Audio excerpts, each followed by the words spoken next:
Hi, David. It's pretty nasty here right now. Yeah, it is. I hope we don't lose electric again. Me too. We just lost ours. I lost mine for about 3 hours this afternoon. If I lose power, I'll get cut off. Well, hopefully we don't, Diane. I'm right there with you. I know. It looks like there's a nasty storm moving through right now. Yeah, we were under a tornado warning till 6 o'clock, I think it said. Yep.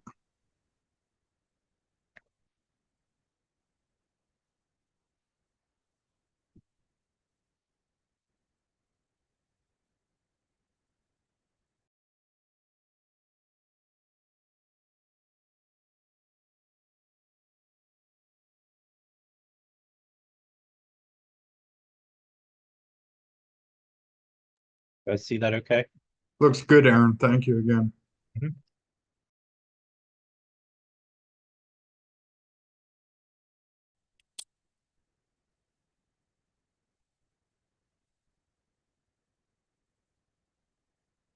Hi, David. Hi, Meg. How's it going? Good. How about you? Doing well.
Like the officer should be.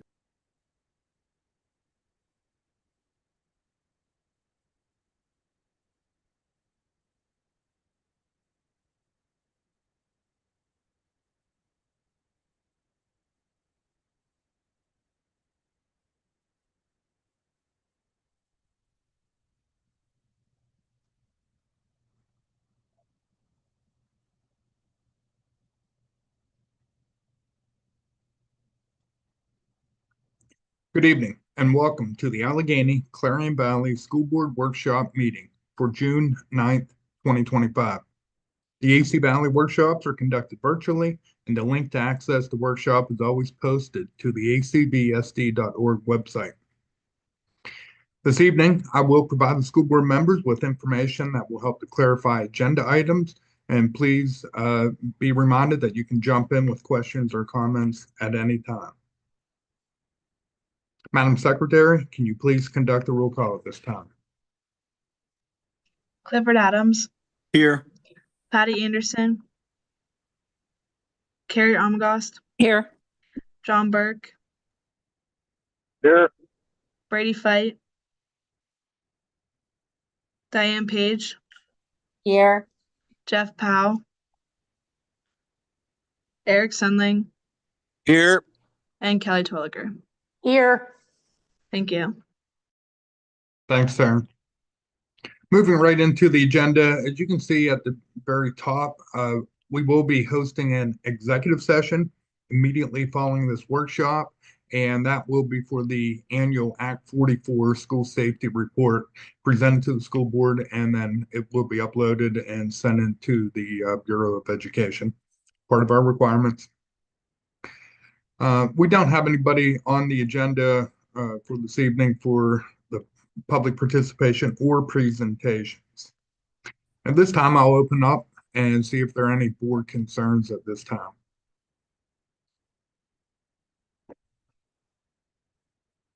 Moving right into the consent agenda, we don't have much going on. I did submit a request to attend the PSBA School Safety Summit It's in Mechanicsburg on September 17th. And there's a discount if I register before the end of June. So that's why that's on the June agenda and not July. And just keep in mind that this is their location that they host safety workshops. And this summit's going to be consisting of a number of administrators, school police, and law enforcement. And we'll be exploring new and innovative ways to continue to keep our students safe. Moving right down into finance and purchase because we don't have anybody on our sub list. We'll pay the bills and hear Stacy's report on Monday, June 16th. But I'd like to direct your attention to letter I. That is the AC Valley School District budget for the 25-26 school year of just over $20 million. Keep in mind that's an increase because of the Western Secure Treatment Unit, the grant and revenue coming in from billing homeschool districts, and then in addition to the PA Smart Grant that Mrs. Thurber had been awarded. In addition to that budget that we approved last month, that's been on public display, formally approve it on Monday the 16th, and then submit it before the required June 30th date. Part of that budget and the revenue stream is federal programs and grants as well. So you can see that letter I and J go together. And then Aaron, if you could take us to the top of page 2, this is our yearly approval of the counts that we have here at the district, and 1 through 9 are reoccurring. Number 10 is new, and that's been the discussion with Erin Morrison and the CD that she's been working on. So that's just something addition for the 25-26 school year. And then also part of the budget and something that we do every year is provide the school board members and the community with information about our medical insurance. Keep in mind that we are part of the Allegheny Healthcare Consortium, and our increase for next year is 12.03%. And I know that's high. It is lower than most of the healthcare consortium that I've talked to. We're also looking at potentially adding in another group within this healthcare consortium to try to help reduce the cost. We'll continue to educate our staff members to be wise consumers of our healthcare and try to limit that increase because it does impact not only the school district, but also retirees as well. As you can see, we do have it bolded as far as some of the increases from the 24-25 school year to the 25-26 school year. And we have 4 different sections in front of you. We have the support staff and inactive support staff. We have the administration, inactive administration. And on page 3, we have the professional staff, meet and discuss group, and then the teachers. And I could just draw your attention down. The numbers are very similar throughout to the teachers. And you can see an individual healthcare plan is $944.47 per month. And then it goes up to parent and child, and parent and children are the same. And slightly higher is husband and wife, which is $2,631.62. And then a family, of course, would be the most expensive, and it's $2,768. And again, that's up just about 12% from last year, and that's just over $33,000 per year. In addition to that, we offer vision insurance, and as you can see, the numbers in front of you has not changed; it remains the same. We also have disability insurance that's in front of you. Moving on to page 4, we have our dental insurance, and everything stays the same across there as well. We have the different groups. We have the professional, non-professional group tied into that. And there's a few differences in there, but for the most part, it remained the same. And then also life insurance, and that's broken down per group. There's professional, administration, non-professional, and then the superintendent down there. Are there any questions about the benefits before we move on into other items under finance and purchase? Okay, I'd like to thank Sarah Patton for all the work that she put into gathering that information. It was first time she went through that, and support from Aaron Morrison as well. Moving down, and you'll see there's a lot of items this evening that are preparing us for the 25-26 school year. And one of the motions that we approve annually is to put on our attorneys and the school solicitor. And as you can see, we use 3 different firms. Knox Law is a firm that we use primarily for special education support if we need any kind of guidance or if there's any questions or concerns to ensure that we're providing a well-rounded education to our students and implementing the specially designed instruction as planned.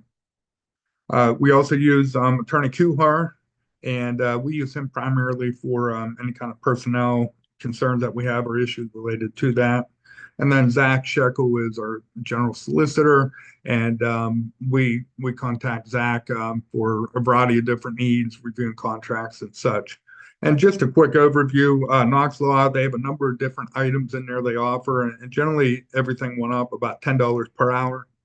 Attorney Kuhar's rate actually dropped from $240 per hour to $225, and the paralegal went up $15, and then the associates went up $15 as well. And then Solicitor Shekel, all of his information remains the same. And that's been, I think, 3 years in a row. So thanks to Zach for helping us out. And then on the top of page 5, you can see we've been working with Gallagher as far as making a transition with all the insurance areas listed. And for June 16, we're hoping to have some numbers associated with that. They are out there trying to get us the best prices right now. So we don't have that information in front of you this evening, but know that Aaron's been working with Gallagher and we will have it. Letter R is just a few lunch prices that will be increasing. We're still waiting on the calculator from the state to see if or how much we're going to increase student lunches and breakfast. But as you can see, Stacy's making a recommendation to increase adult breakfast and lunch, and then pre-K breakfast and lunch. And the information's in front of you right there in the bold. And then letter S, this is a motion that we're still working on, and this is part of the Western Secure Treatment Unit grant. And the money is for the program up there. So if you recall, last year at this time, we added on a number of items associated with the vocational program. In the facility, we've been working with the Dr. Jeffel and the staff members up there, and we're looking at adding an additional 10-star unit and some other upgrades associated with their abilities to provide CDL training and forklift, high lift, back of skid steer, the whole 9 yards. We're also looking at adding an additional welding application that's tied into the virtual welder that we have up there. So we'll have 2 units because the kids are really taking to that, and there's a lot of work out there. And then we added additional professional development, and we just got a quote over the weekend for extending the warranty. And we're tying that into end of year budget. We had a number of staff members that we couldn't hire. We had a handful of staff members that left vacancies. So we did have a pot of money at the end of that grant. So I'll be working with Aaron to make sure that we fine tune that, we spend out that grant and prepare for the 25-26 grant. I did submit an application this evening, and hopefully we will be getting on a 5-year grant cycle. And then the last item under finance and purchase is a new story agreement. And that's a alternative education program located in DuBois. We have not had that contract in front of the board for a good number of years. We do have students that we send over there. And just again, to remind the school board that we use various programs depending on the needs of the students, and just update that agreement. Before we move into personnel, I'll pause and ask the school board if there's any questions or areas that need clarified. Okay, under personnel, you'll see a number of items. We're modifying job descriptions, we're making recommendations to put on staff, and a lot of this has to do with succession planning. As our administrative team approaches retirement closer by the day, we want to make sure that we're supporting the educational program by training staff members. So first off, there are two job descriptions in there, a elementary principal job description that we've had in place for a good number of years. And I did make a modification to that, and I removed transportation duties because that will be going to the business office. And I just put down that the elementary principal will assist with the operations of the school district transportation services because it'll take an entire year to make that transition. We'll begin with the end of year report for the 24-25 school year and then start building routes and then monitoring the program throughout the school year. So the elementary principal, Mrs. Sherman, she's an expert with that, and we're hoping that she'll be able to pass on our knowledge and help to support in her final year as a full-time administrator here at the district before her retirement. With that being said, we also created an assistant elementary principal job description, and that's tied into the principal position to help assist. And we continue with the succession planning. And the motion below that is letter C, and that's a motion to move Kristen Thurber from the Director of Education position into the assistant elementary principal position at a starting rate of $91,750. And she will begin on July 1st, pending approval from the school board. We will let that Director of Ed position run vacant. We've done that in the past. And then also when Mrs. Sherman retires, the goal is to move Mrs. Thurber into that position, and the assistant elementary position will be vacant as well. We'll just leave that. We're primarily making this recommendation for succession planning. In addition to that, we have a number of other items that will be making transitions. Letter D and E are together, and you can see John Irwin, who better known as Dewey, has been a baseball coach for the district for about 20 years. And I've worked with Dewey the whole way through that time. And him and that crew has done a great job with the baseball program and the kids. And, we're going to hate to see Dewey leave, but he does have a number of assistant coaches who are interested.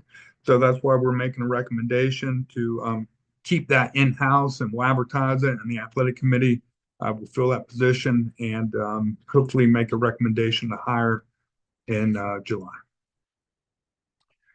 On the top of page 6, you can also see Mike Weigel, who's been an assistant with Dewey for a good number of years and has been fully involved in the program, is also taking a step back. And both Dewey and Mike would like to remain volunteers, and hopefully we'll see that in July to approve them, and they can continue to support that program.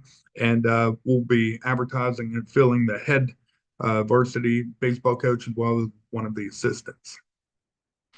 And letter H is advertising for our vacated junior high volleyball coach position, and we're hoping to fill that and continue to support that program. Then letter I is a motion to advertise and hire a school police officer that's grant funded through the PCCD grant. Mrs. Thurber worked on that grant narrative. We have money in the budget that's part of our overall budget, as well as grant money. And you can see too that this is a grant funded position contingent upon the ongoing grant to fund that position. And we're optimistic to advertise and fill that position that can help and support our school safety during the day and after school activities as well.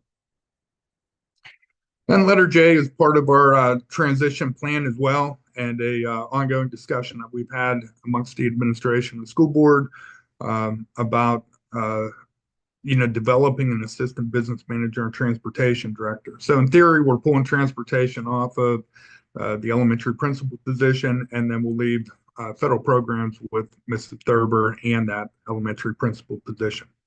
So once we move Courtney Chalmers into the new position, and we have it down for the starting date of July 1st and starting salary of $50,000. We'll continue to groom Courtney, to take over that position as Aaron gets a little closer to retirement as well.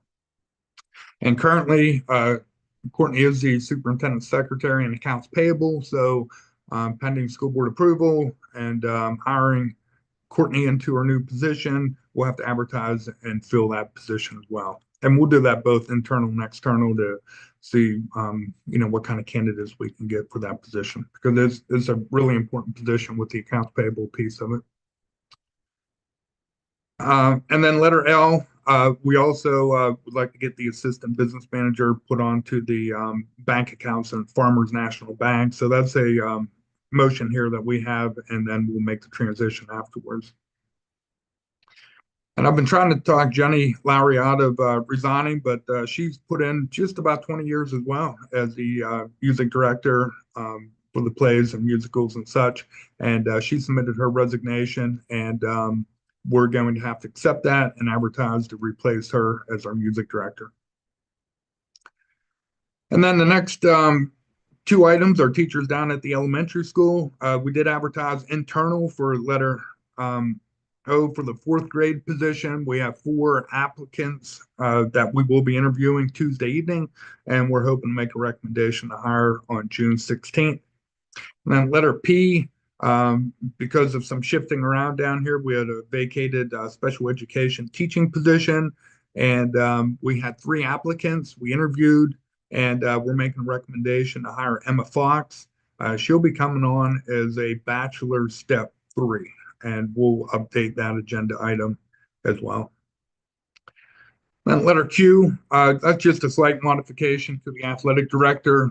We just made the changes, and because of the needs of that athletic director, we're not going to have our AD be a coach at the same time. So unless we have any kind of vacancies and we have any kind of emergency, we're going to make sure that the athletic director has enough time, because it's a full-time job to be a coach and a full-time job to be an athletic director. So we made some slight changes within that job description.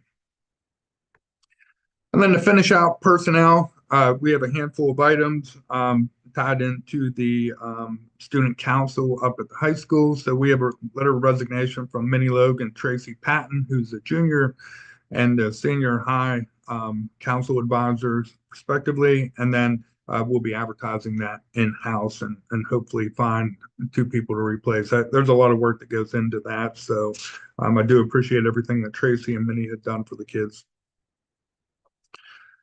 Before moving into instructional services, I'll ask if there's any questions or comments about personnel.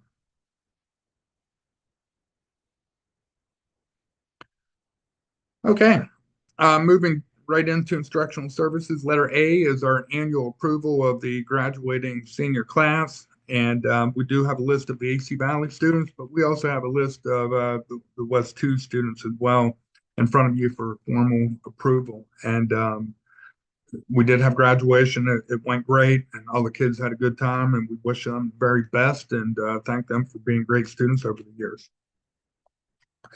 Letter B, this is a partnership with BC3 for dual enrollment.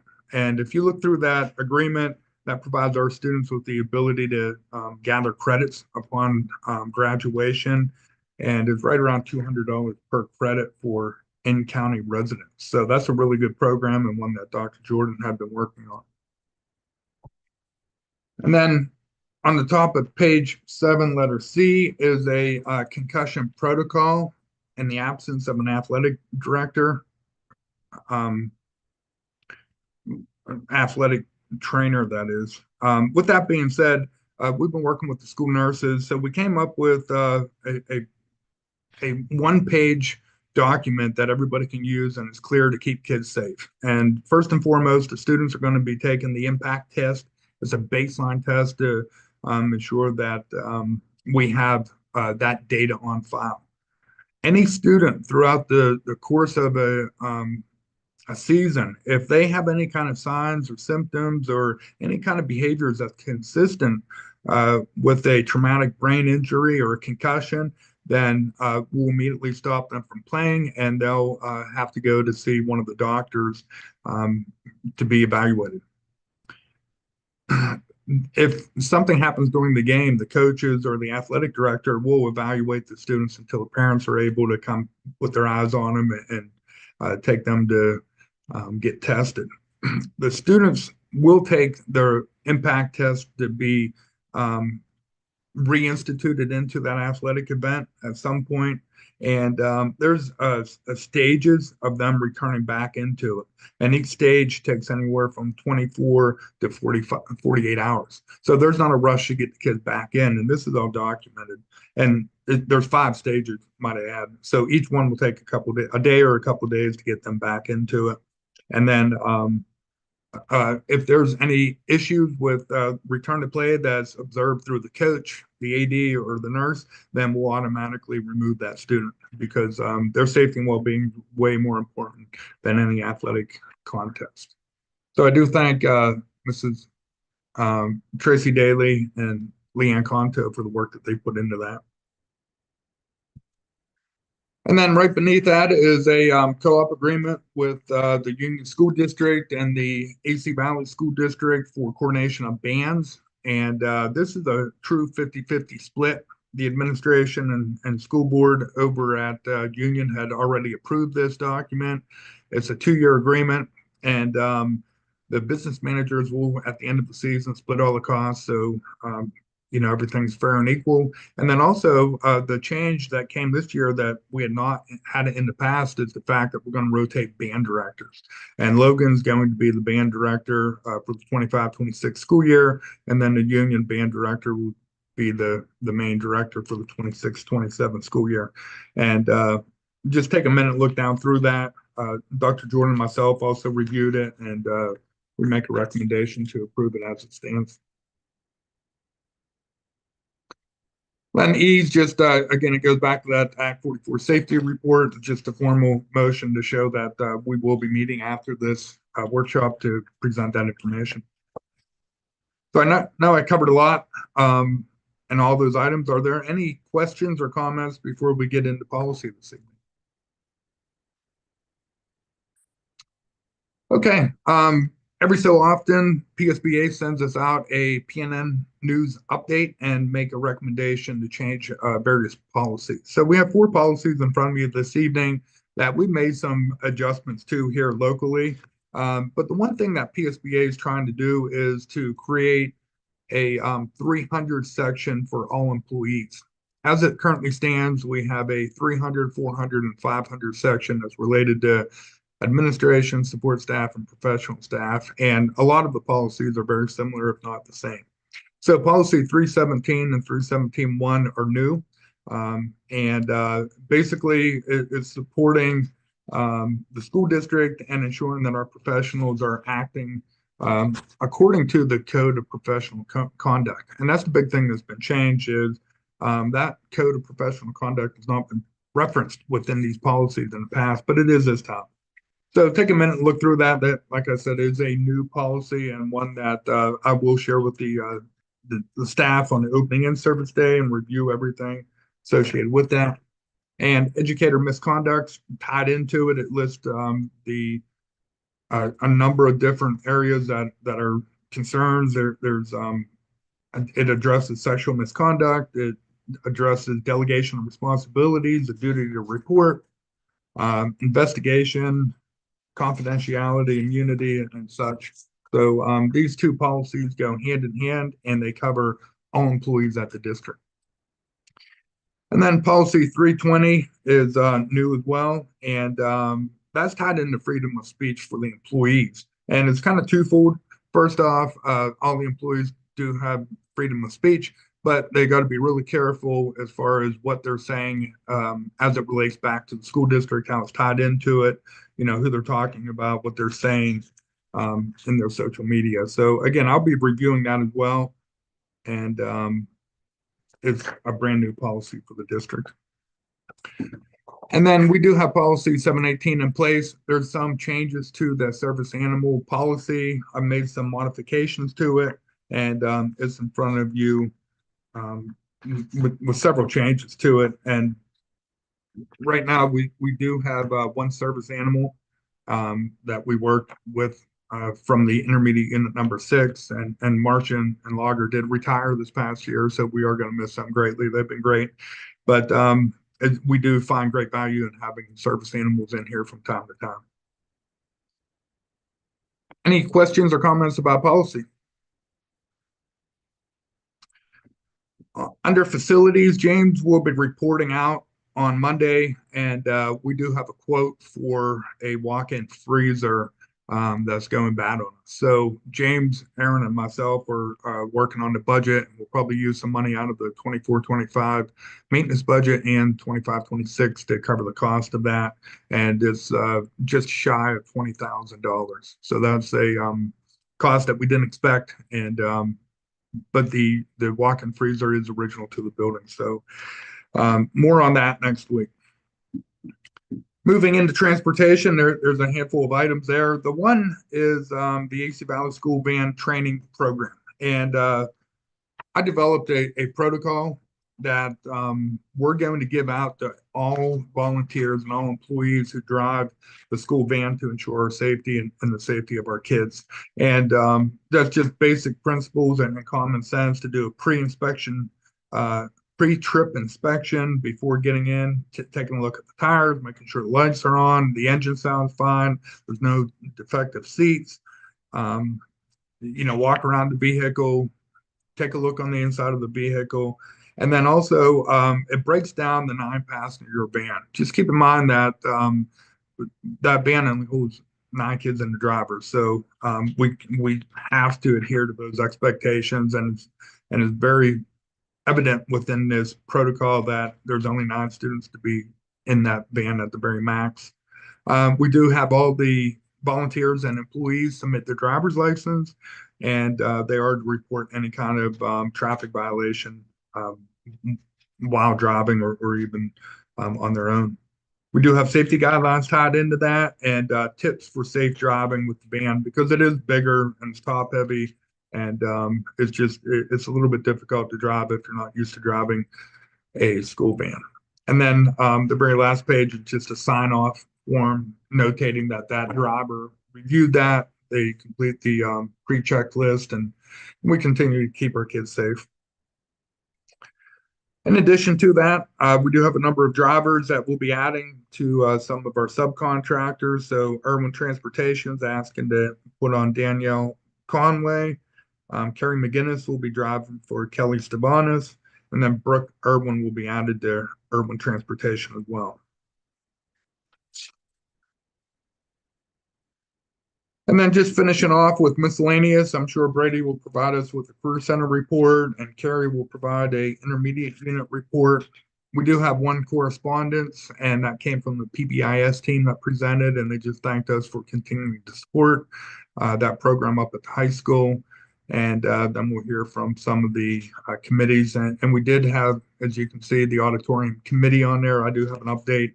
We met with the architect and start putting our preliminary plans in place.